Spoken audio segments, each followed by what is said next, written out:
কিছু ফিমেল লিডাররা খুব নিজেদেরকে পপুলার করার জন্য তারা এটা করে। এটা তো সবাই জানে, এটা তো ওপেন সিক্রেট সবার জন্য। লাইক আমার কাছে একটা ভালো কোনো শো আসে, এই শোটা কিভাবে আমার কাছ থেকে সরাবে।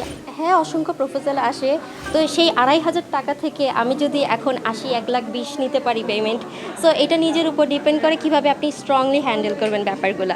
এটা আমি যদি আমার পার্সোনাল দিক থেকে বলি, সেটা হচ্ছে কিছু গিভ অ্যান্ড টেকের ইস্যুস আছে।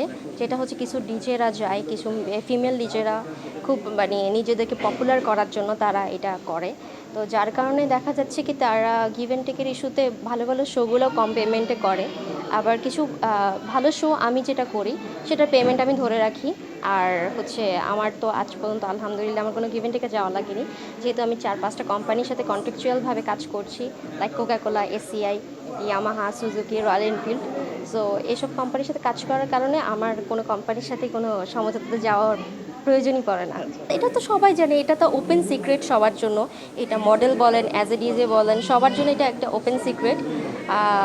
তো আসলে গিভ অ্যান্ড টেকে তো তারা যায় একটু, লাইক আমার কাছে একটা ভালো কোনো শো আসে, এই শোটা কিভাবে আমার কাছ থেকে সরাবে, আমাকে নিয়ে একটা বাজে কথা যাতে বলতে পারে।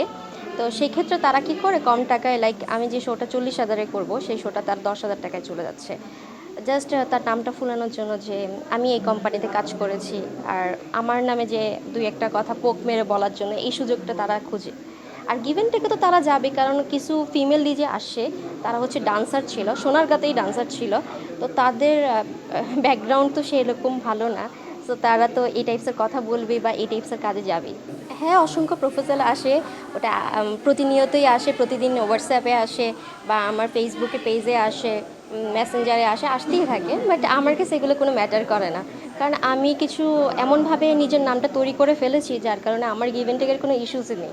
এটা একদম ইজি একটা সাবজেক্ট যে গিভ অ্যান্ড টেক থেকে তারা কিভাবে বেরোবে। তারা নিজেরাই যদি কোনো কম টাকা শো না করে, গিভ অ্যান্ড টেকের ইস্যুতে না যায়, তাহলে এটা একটা নর্মাল ব্যাপার হয়ে যাবে যে কেউ গিভ অ্যান্ড টেকে কাজ করছে না, তখন অটোমেটিক ডিজেদের দামও বাড়বে, পেমেন্ট বাড়বে, সব কিছুই বাড়বে।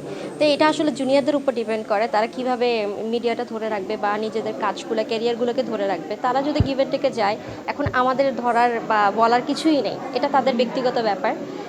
আমি জাস্ট এতটুকুই তাদেরকে সাজেশন দিব যে তারা এই ব্যাপারে যাতে না আগায়, কারণ আমাদের সবার বাংলাদেশে কিন্তু এখন মেল ডিজেদের সংখ্যা কমে গেছে, ফিমেল ডিজেদের সংখ্যা বেড়ে গেছে। তো সেই ক্ষেত্রে আসলে তারা এই জিনিসটা অ্যাভয়েড করলেই পারে। আমাদের পেমেন্ট এখন অনেক হাই দিয়েই নেয়, সো তারা চাইলেই এই জিনিসটা ইগনোর করতে পারে। তারা, এটা আসলে তাদের ব্যক্তিগত ব্যাপার। এটার জন্য কোনো ক্যারিয়ার পড়ে যাওয়ার কোনো চান্স নেই, কারণ আমি তো আজকে ৭ বছর ধরে কাজ করছি। তো ৭ বছরে তো আমার কখনো গিভ অ্যান্ড টেকে যাওয়া লাগেনি, তাতে তো আমার ক্যারিয়ার পড়ে যায়নি, আমি তো শক্ত করে ধরে রাখছি। আমি প্রথম যখন শো করেছিলাম সেটা কিন্তু ২,৫০০ টাকাতে শো করেছি। তো সেই ২,৫০০ টাকা থেকে আমি যদি এখন ৮০, ১,২০,০০০ নিতে পারি পেমেন্ট, সো এটা নিজের উপর ডিপেন্ড করে কিভাবে আপনি স্ট্রংলি হ্যান্ডেল করবেন ব্যাপারগুলো। না না, এটা আসলে আমি ওপেনলি বলছি না, জাস্ট আমি একটা মিনিমাম ধারণা দিলাম সবাইকে যে আমি যদি 31st পেমেন্টগুলো কিন্তু ৮০,০০০-এর উপরেই থাকে পেমেন্ট। তো ৮০,০০০, ১,০০,০০০ টাকা যদি আমরা 31st নেই, তো নর্মাল টাইমে আমরা ৩০-৪০ হাজার টাকাই নেই।